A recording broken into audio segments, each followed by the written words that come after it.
Majority Leader. Mr. President, I ask unanimous consent that the quorum call be lifted. Without objection. Mr. President, it's been 2 weeks since our first vote on a clean continuing resolution to keep the government open. The shutdown could have been avoided well before it began.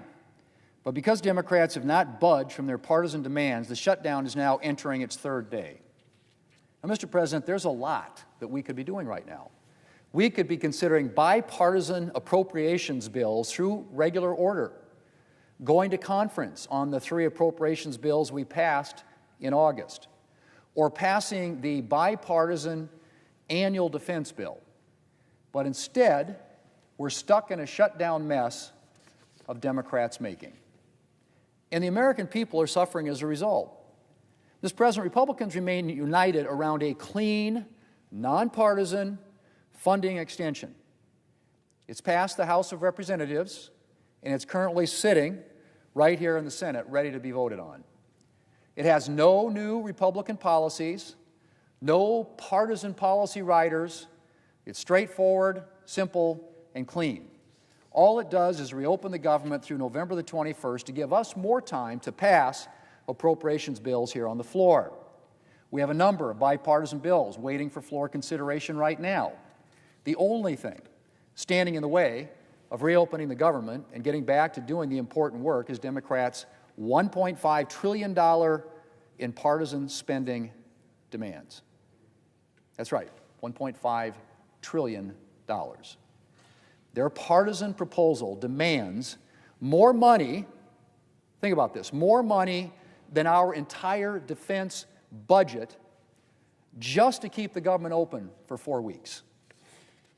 That's not a credible proposal. It's a far-left wish list. And it's not how we're going to do things around here. Mr. President, we can end this shutdown in just a few hours. We need to take one roll call vote, just one roll call vote on the House-passed clean continuing resolution. The President of the United States says that he's ready to sign it. We just need a handful of Democrats to agree.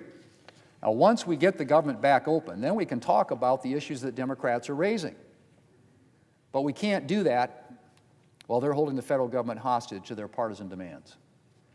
Mr. President, whatever Democrats are saying publicly, I think privately they are all well aware of the problems with their current position. The senior senator from Massachusetts has said, and I quote, "Hostage tactics are the last resort for those who can't win their fights through elections, can't win their fights in Congress, can't win their fights for the presidency, and can't win their fights in the courts," end quote. The Democrat leader called shutdowns, and I quote, "a politics of idiocy, of confrontation, of paralysis," end quote. Mr. President, this shutdown needs to end sooner rather than later. And there's only one way out of it. Democrats need to vote for the clean, nonpartisan, continuing resolution sitting right there. All it takes is one roll call vote. The government's back open. And Mr. President, we need to get this government back open, which we can do very, very quickly. And then we can talk about whatever we need to talk about. Just a few years ago, the Democrat leader had this to say, and I quote again, "We're allowed to come here and disagree over policy. In fact, our system of government was designed to allow for progress, despite our large and sometimes raucous differences. But when one side throws a temper tantrum and uses the basic functioning of our government as leverage in a policy argument, our system of government breaks down," end quote. Well, Mr. President, let's hope the Democrat leader decides to heed his own words and the Democrats' temper tantrum ends sooner rather than later. Mr. President, later today, a couple hours, Democrats will have another opportunity to vote for the clean continuing resolution. And we'll see if they're still committed to their shutdown politics. Republicans remain ready to reopen the government and to get back to doing the American people's business. How much longer this shutdown lasts depends entirely on Democrats. The choice is theirs. Mr. President, I yield the floor, and I suggest the absence of a quorum. Clerk will call the roll. Mr. President. The Democratic leader. I ask unanimous consent the quorum be dispensed with. Without objection. Well, Mr. President, it's day 3 of the Trump shutdown, and the government remains closed because Donald Trump and Republicans insist on raising Americans' health care premiums and kicking millions off their insurance. Sending premiums skyrocketing, as Republicans insist, is fundamentally unsustainable. The American people overwhelmingly support affordable health care. 70% of Americans support extending the ACA premium tax credit, according to a poll released yesterday by the Washington Post. And another poll by KFF yesterday found that nearly 80% support an extension. Guess what? Even a majority of Trump supporters support an extension. Even a majority of Trump supporters, by nearly 60%, support an extension. You don't need the polls. Just go into a barbershop. Just go into a diner. Just go into a supermarket and ask people.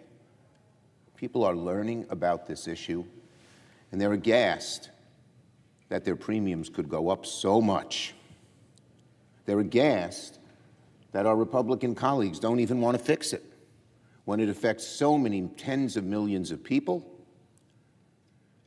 and the amount that it goes up is so high, so high.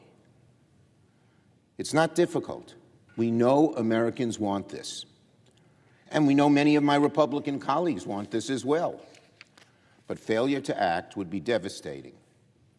And Republicans know it. Even Donald Trump knows it. He talked about it a little bit with us in the White House when we went a few days back.